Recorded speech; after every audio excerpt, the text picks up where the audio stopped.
Hello, everybody, and thank you for joining us for today's episode of Trading Rebellion. Joined alongside Nick Mancini, Trade the Chain's Chief Community Officer and Director of Research, and CJ from MarketRebellion.com. He's one of their senior crypto analysts over there. So today's Thursday, and we're in earnings season officially. We're going to get to what we can expect from Bitcoin, and also we're going to cover what happened with the sudden drop in price action. A lot of long liquidations that happened in the last 24 hours due to some UK numbers, and we're going to cover three pieces of news. So stick with us while we get you informed on everything you need to know. And let's go to the macro.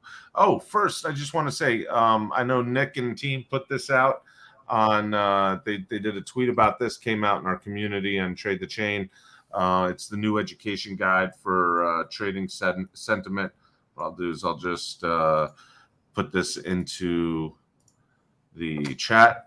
So really happy about the work those guys did over there. Nick, thank you for putting that together. I know a lot of people were asking for it in the community. So awesome For sure. stuff. And just this is free for everybody as well. So you don't have to be a Trade the Chain member to read this or check out our Academy portion. It's open to anybody, the full public. So if you want to check this out and you're not a member, free to do so. But of course, highly valuable within Trade the Chain itself. So feel free to check it out, everybody. All right, beautiful stuff. Here we go. We shaved a few points off our total market cap in the last 36 hours. We were at a high 2 days ago, 1.27. We're down 1.19 trillion right now, down 2.75%. We got total trading volume of 54 billion, about an average day's worth. But it's really Bitcoin we're looking at, down 3%, 28,458. And Ethereum going right along with it, losing that $2,000 threshold, down 2.4%. Sentiment is bearish on Bitcoin, still neutral on Ethereum. We can see across the board right now, there's a lot of red in the short term, but definitely Bitcoin losing its power and momentum in the last 24 hours has dragged down overall 7-day returns, as you can see in the third column over here. So we're hanging tight, but the guys are going to explain what's going on, what you guys should probably do for the next couple of days. So here we got price dropping, sentiment in red and green, the price in blue. And you can see sentiment just start to dip on the 7-day here towards the end, and boom, it just plummeted in price shortly after on Bitcoin. So sentiment was a leading indicator on this puppy as it took a nosedive into the floor. Nick, let's cover the broader spectrum markets if we could, sir. Yes, sir. Adding the BTC chart up here. So just to cover, in the Trade the Chain community this morning, or I mean, not this morning, on Tuesday evening prior to the drop that we're going to discuss right now, we did say that our opinion was short going into the Asia session on Tuesday evening. And of course, we woke up on Wednesday morning to quite the steep drop. Now, the story behind this drop itself is more than likely attributed to higher and not higher, but increased inflation in the UK. So I think it came in around 10.1%. And just to compare, US CPI, our consumer-based inflation, was around 5% for the previous month. And now UK just reported 10%. So although the UK is not the EU as a whole, it is certainly one of the power players, and a lot goes on. It has a large financial market as well. So that was definitely a big shock to markets, and definitely is an indicator that potentially global inflation, again, the US is not the globe, that global inflation is still sticky and here to stay, which obviously was a big dampening on risk assets. So we've unfortunately been kind of just continually shoveled down. We've been playing it very technically. And we talked about the possibility of a future drop today in the Trade the Chain community. I will say at these levels, I've personally been a little bit more bullish, as you would expect some sort of reversal pattern or quote unquote mean reversion around these levels. And I thought we would be able to hold 28.8K this morning, but obviously that was the magic number, and we have dipped down to as low as 28.25K, and we're hovering around 28.4. And unfortunately, if we go ahead and zoom out, what has happened, if we look at it from a wider perspective, is our biggest fears have kind of come true. This is large deviation above the previous range that we traded in for, I believe, 21 to 23 days. We are now within this range. Now, the one story that I will say that is hopeful is the 4-hour estimated 200 moving average is typically a stalwart when it comes to acting as both resistance and support. And right now it is our support, as price has tapped it twice in the past 8 hours. And is now, continuing to try and make a decision. RSI is low, as is stock RSI. So again, this is where you would want to see a deviation back up into the top range.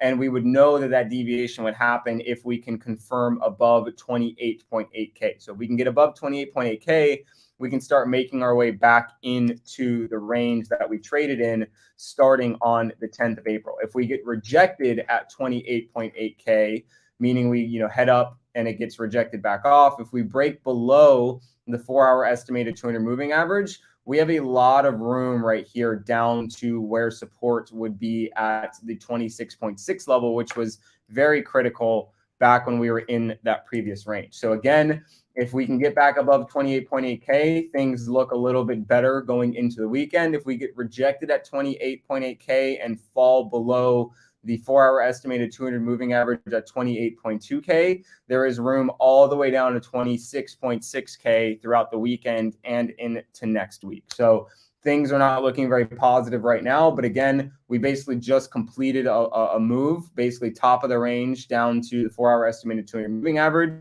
And now I think it's best to be a little bit patient as we assess price action over the next 12 to 24 hours to see what happens as we head into the weekend and next week.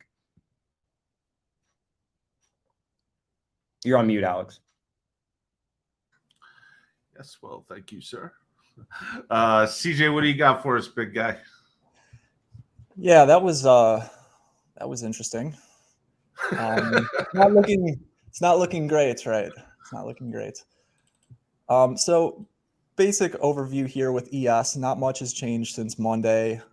Very similar price levels, and obviously we're still have the long bias in ES. However, that's not the case for things like the Dow anymore or NASDAQ. We're much more in a neutral posture in terms of like positioning and what we've been seeing over the last week.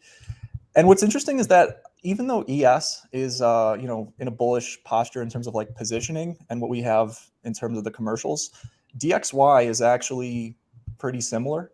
So yeah, I'm not ready to give up on the dollar's uptrend just yet. I mean, I do think we're going to see some type of double bottom, but obviously I'm not going to be longing this if it's continuing to make new lows. So, I don't really know what's going to happen, obviously, but I do have a plan. And I do just want to kind of go over an objective view of the data where, going back to ES, yeah, we still do have a lot of crowded shorts and a lot of folks trying to short that particular asset.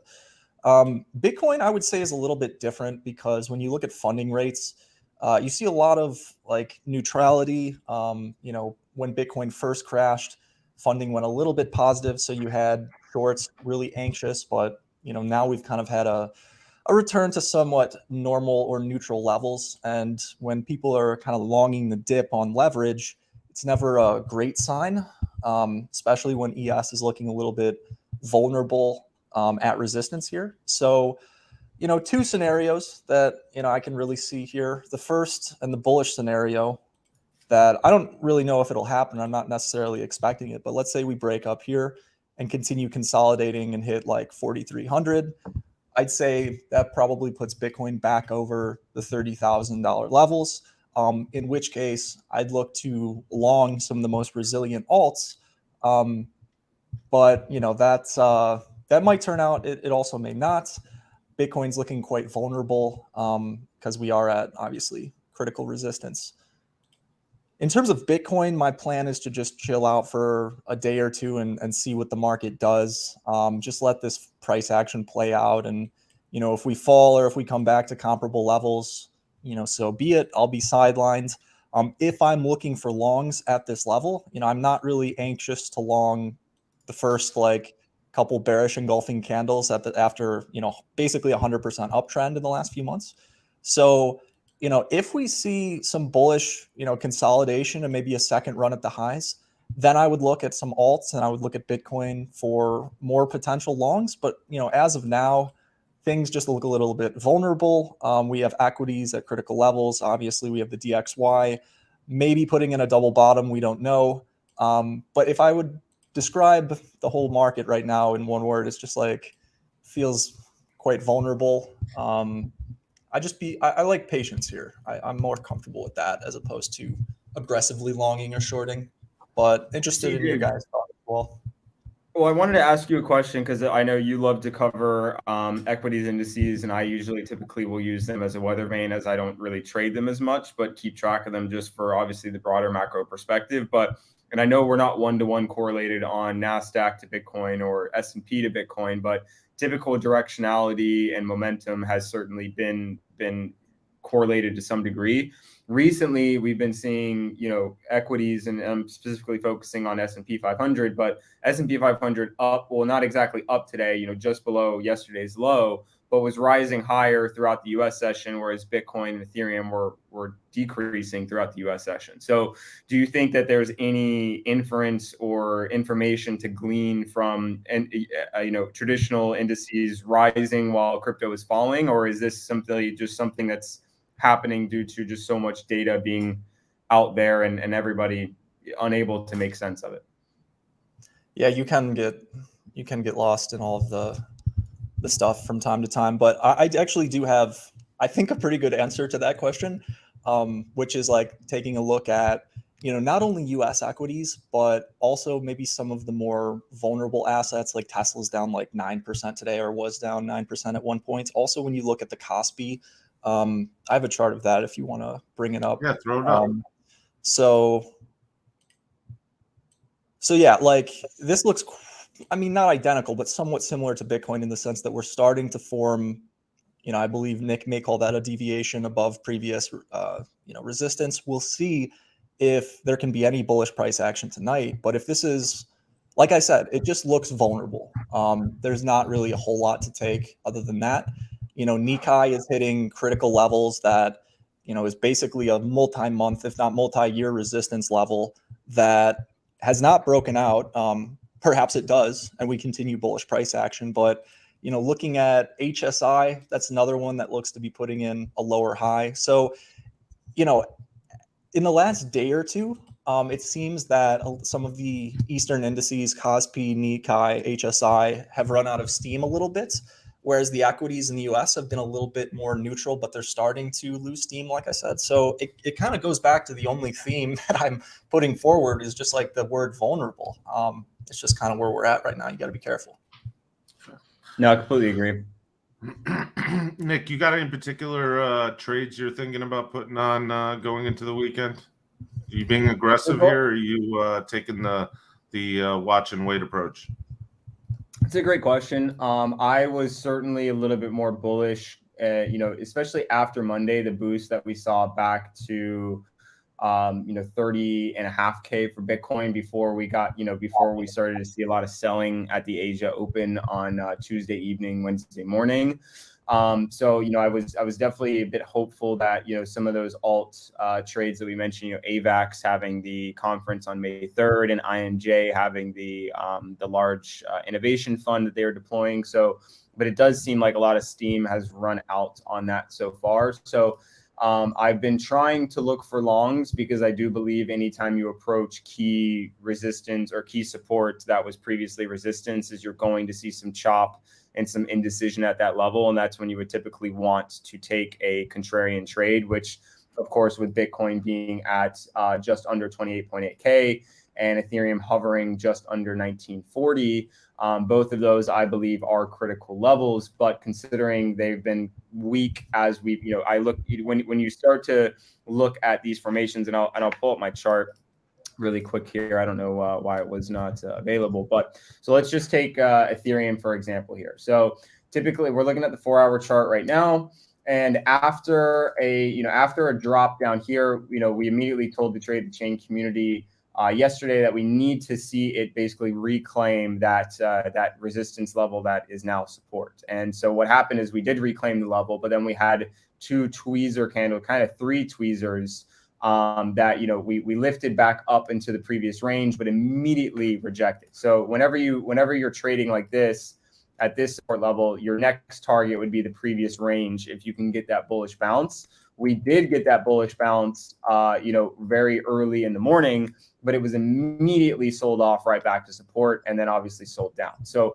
right now, I'm not seeing any strength or any indication that this support level wants to hold, but we can still obviously prove that to myself and other traders, provided we can convincingly get back above 1940 and don't sell off in this range every time we make it there. And to just draw the comparison for Bitcoin is Bitcoin made it back up to the bottom of this range, which was the 29.1 level, and was immediately subsequently sold off back down to the 4-hour estimated 200 moving average. So like CJ, I am going to be patient because I think Bitcoin is still obviously moving the market around. It is the mover and shaker in terms of momentum. So if Bitcoin can convincingly bounce off the 4-hour estimated 200 moving average, get back above 28.8, that's when I'm looking for longs, and that's when I'll start approaching other trades as well.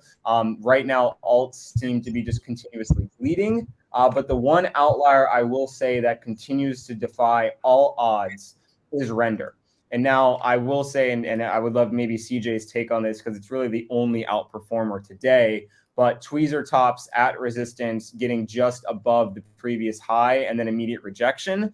That signals to me that Render is probably likely going to end up back to the low end of the range sooner than many expect. So even the strongest asset on the market is getting sold off quite quickly with this drop associated with Bitcoin, ETH, and other majors. So certainly a worrisome sign right now in the short term. And like CJ, I think it's probably best to take a breather, or if you would like to add shorts on alts, I think that the opportunity is there. But for Bitcoin and ETH, probably best to not leverage up too much. All right, cool. I do want to take a quick look at the excuse me, at the real-time chart for shorts and longs. And right here, you can see this is the 5-minute. You can see Kraken 89 just changed 90% Bitcoin short positions to 12% of long. And if you take it back just 24 hours ago, you'll see it's pretty broken down the middle.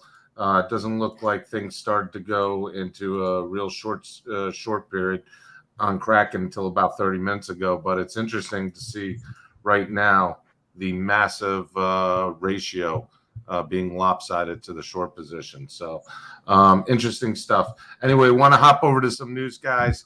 Really quick, I'd love to get CJ's take on that, Alex. I'm so sorry to interrupt you, but it kind of goes with how CJ looks at taking a contrarian perspective. And just to kind of give context to what I was discussing, if you look back at the chart, if you go to the 4-hour estimated 200 moving average, when we have a bounce at the 4-hour estimated 200 moving average, price rarely just drops right through. The only time price drops right through is when price literally drops right through. So one instance there when it happened, if we kind of zoom back, another instance in which it happened. But if we continue going, another instance. But every time it bounces or has some sort of hold above the 4-hour estimated 200 moving average, it typically will, consolidate and then reverse. And if I'm seeing 90% shorts on Kraken and 60, 70% shorts on other areas, we're seeing consolidation, or at least an attempt at consolidation at the 4-hour estimated 200 moving average. So I think, CJ, love just a quick note from you on this, but shorts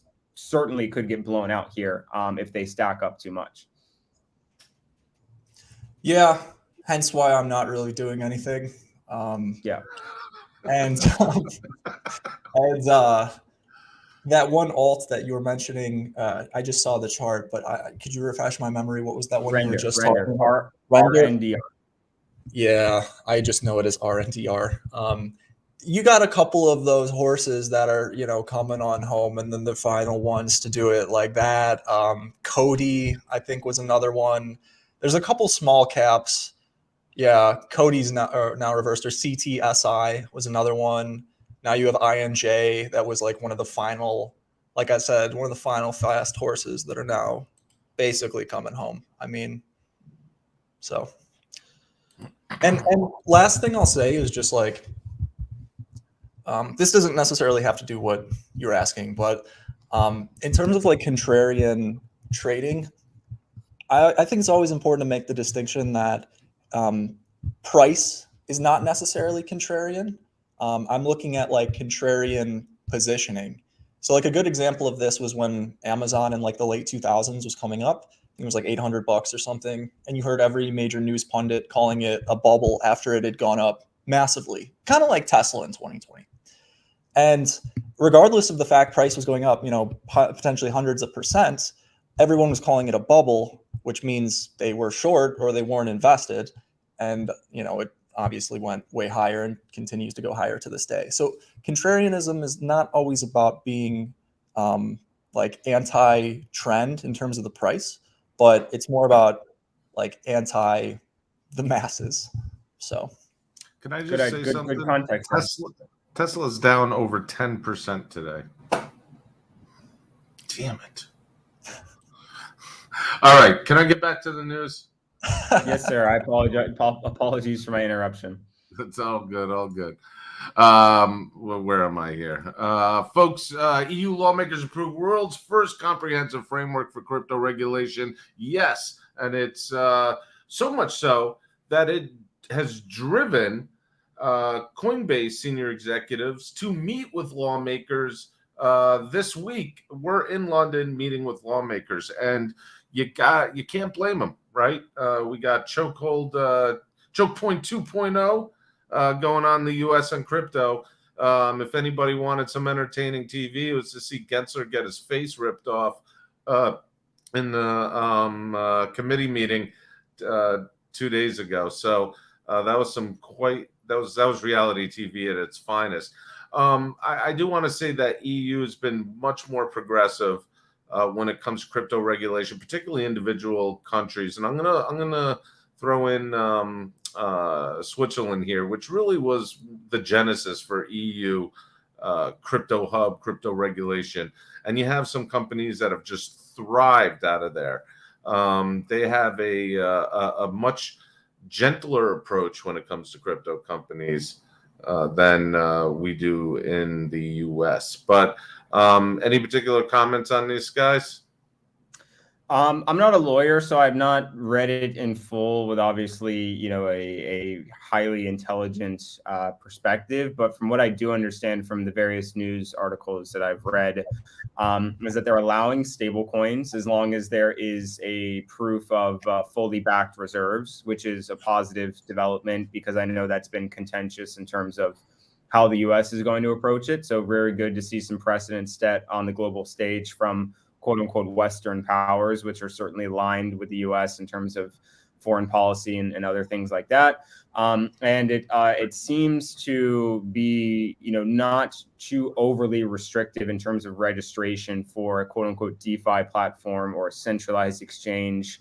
It seems like, what the U.S. is trying to do, and Gensler also, around this time, I don't know if the timing was due to kind of combat what the EU's headlines were around, but Gensler kind of came in and said SEC is kind of further defining exchanges as XYZ. Obviously, that's not law. That is not something that is enforceable in a court until a judge, actually rules on it. So what the EU has proposed is actual law and something that is enforceable by a court.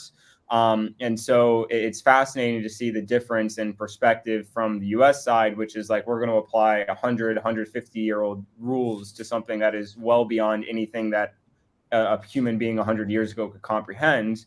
And the EU is saying that we're taking new approaches to new technology to allow innovation to flourish. And if we just think about it from a broader perspective, right now, crypto is $1 trillion industry. Alex just talked about the market cap. So if that hub moves to Asia and the EU, you're splitting massive 9 to potentially 10-figure markets in the future away from the US. And although the US has plenty of market share, it's hard to imagine the Europe and Asia supporting crypto and the US not, and the US is clearly going to lose money and opportunity from that. So I don't know where this is going to lead, but I do think that based on what I read, the laws that the EU created are not crazy, are not overstepping their bounds, and seem relatively fair for market growth in that realm.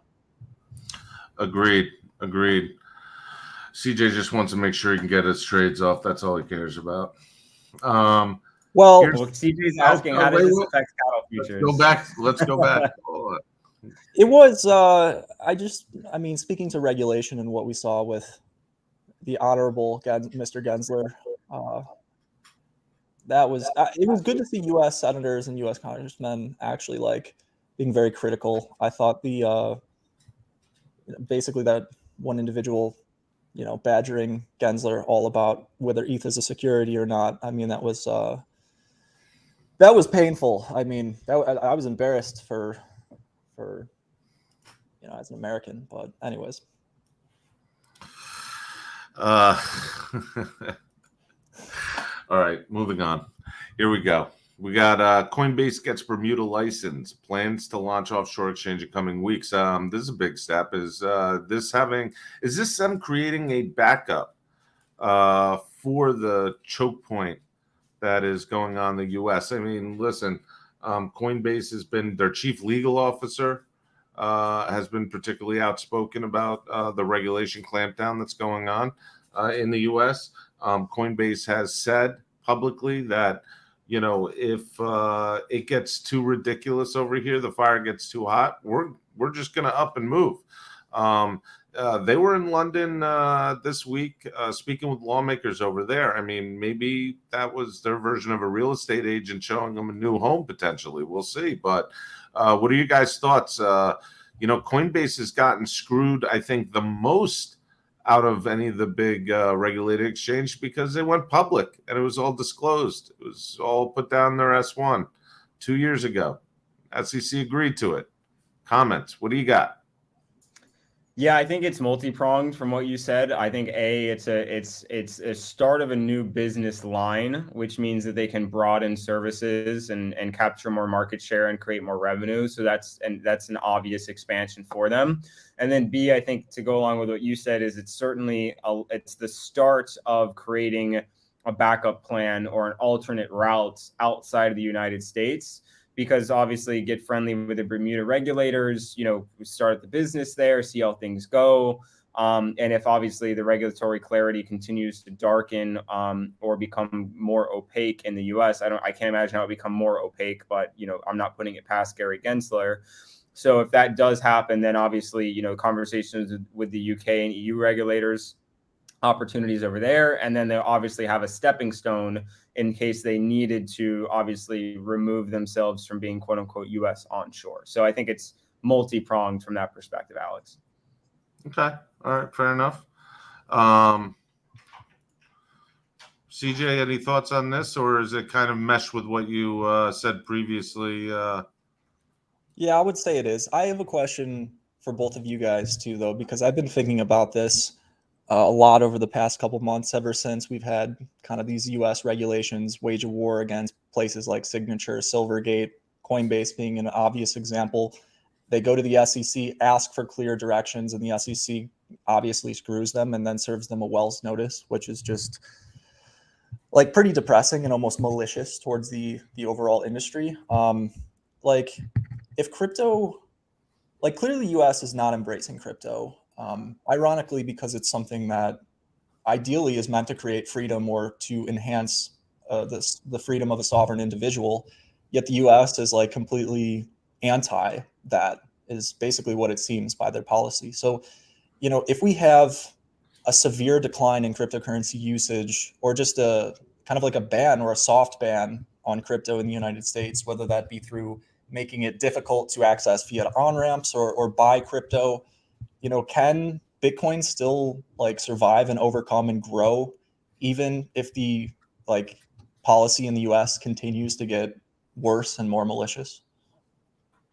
Well, I think that's a good question. Luckily, things can be separated geographically, right? And just because the U.S. is becoming, I don't even know the words to describe it, and I don't want to get into a mad raging tangent on it. But Bitcoin doesn't need the U.S. As a matter of fact, there's plenty of other places on Earth that Bitcoin is much more needed than the U.S. I don't think that if the U.S. was to ban crypto as a whole, crypto would keep moving on, particularly in Asia, particularly in Europe now where there's actual regulations, and it would probably accelerate adoption in both Africa and South America, where people actually use it in real life cases. So, yeah, that makes a lot of sense. The enemy of my enemy is my friend, right? So I think Bitcoin would very much take, if the U.S. was against it, certainly those that disalign themselves with the U.S. would support it. And we're kind of seeing that already. I wish we were all one big happy family, but the U.S., SEC sent out, I don't know how many Wells notices in the past couple of months and started, multiple lawsuits, and Bitcoin kept going up. Obviously we're seeing mean reversion from that now, and we can still be safe above 26K. But that's crypto for you.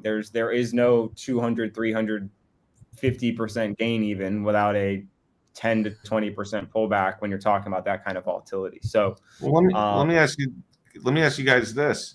Let's say crypto did get banned in the US, right? Or became extremely hard to get or facilitate it, which, it's not there yet, but we're definitely shining the flashlight down that dark path. Does the price go up? Is it going to be like the illegal narcotics trade? Like where Bitcoin's the harder to get to, I actually have some thoughts on that. I'd like to hear some thoughts. Is the price of Bitcoin going to go up like the price of a kilo in the 80s, or what are we talking here? I wouldn't know about that, but yeah, look, at the end of the day, markets are more powerful than politicians and governments. It's not as if the speculators are in control, but the politicians are not in control of the markets either. And one of the best and one of my favorite historic examples of this is Britain leaving the ERM in the 90s and the British pound falling, 10% as a result of it, and them trying to defend their currency peg, but ultimately they couldn't. Now, that doesn't mean that's the exact same situation with Bitcoin, but if you ban something, depending on where it is in its market cycle, it's probably going to react very negatively to that news. But in terms of like long-term sustainability, you'll look at it like, 5 years out, companies like Riot and Mara, who control very large chunks of the hash rate of the network, will just move. They'll just move to other places that are more accommodative. So longer term, I do think it survives. Like, listen, I don't know if it goes back to 60K, but politicians are not in control of markets at the end of the day. They can do what they can. But like, remember that time of like the 1920s where, alcohol was illegal, which meant everybody did it all the time and it was awesome. So I wouldn't know about that. Yeah. Well, yeah, it's also specifically global markets, CJ, just to make the quick comparison, like oil. Like the US can literally do nothing about the global oil price if a few actors and supply creators want to do something outside of what the US wants. It's impossible. You cannot decrease. I mean, we've talked about this. The US tried to set oil price caps and do all this and that. None of it worked because you legitimately cannot. So if the US removes themselves from, I feel like it would be very akin to the gold ban. It would immediately, citizens would be against it, and eventually the government would reverse their course, and then the government would obviously realize the value. And it would obviously wouldn't shock me if the government banned it and then started accumulating it themselves. They're already kind of, hinting in terms of that type of action anyway, considering they're seizing the Bitcoin, selling Coinbase, even though they're selling the Bitcoin or Coinbase. So it's the precedent for an outright ban or price manipulation of a globally traded asset is not in the favor of the United States government. I'll leave it at that. Okay. All right, moving on. Voyager. The DOJ lifted the stay on the overall acquisition, allowing for the Binance US deal to go through. News came yesterday. This is, I mean, I think people should be happy about this. I, for one, am happy about this. I think we all want to get our damn money back at this point. So, problem is, we don't know how much is eroded while this process is dragged on for now, going on the better part of 10 months. Two deals struck, 10 months of deal making, over $100 million in fees out of the coffers of Voyager spent. And now there looks to be an actual light at the end of the tunnel. Now, we all have deal fright from what happened with FTX and all the FUD that gets spread around on a day-to-day basis. But let's talk about what this means to both of you and to everybody out there. We've seen it all play out on social media. So I'll start with you, Nick. Your thoughts? Does this deal hopefully close, or are we happy? Well, I'm going to kind of return it back to you because, of course, as someone who's been tracking this closely, I think anyone who's not a lawyer on the council or involved in the deal is still quite confused at what all of this means. So just to confirm for all of our listeners what I'm reading, and I would like just to hear your perspective, Alex, on just what happens next is it seems like the one issue that the DOJ wanted to hold back on the deal was in reference to immunity for the operators of Voyager. It seems like they're basically splitting that in two and saying we're going to allow the assets to be sent to Binance to then be returned to customers who sign up via Binance. We're going to allow that to happen, but we're still going to basically battle it out in courts over whether or not the Voyager operators receive immunity. Is that correct in kind of what's been going on or what is happening right now, Alex? Well, yeah, and no. I mean, so the biggest thing is, and I think the misconception, what started this whole problem was the fact that there was this immunity clause put in, okay? And Twitter was very quick to go out and vilify this clause as saying, oh, it's protecting senior management officials from being prosecuted in case there's any, findings of fraud and all this.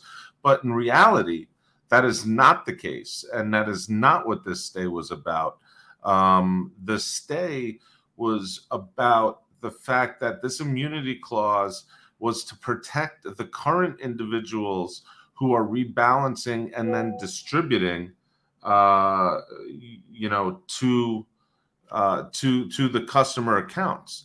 So in other words, if you noticed over the course of the proceedings, the judge has, I think it was Judge Wiles, who's been really the hero that we need and don't deserve, but is clearly stated to the SEC throughout this whole thing, hey, don't tell us what you think is a security. One, you don't talk about, you're not able to rule on what's a security, a court does.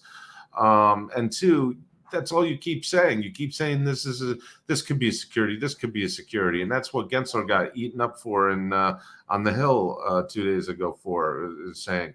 The thing is that the DOJ and the SEC were saying, hey, listen, if whatever they're doing to rebalance, meaning buying or selling or whatever, and then transacting the crypto by returning it to the customers. If we deem it illegal in the future,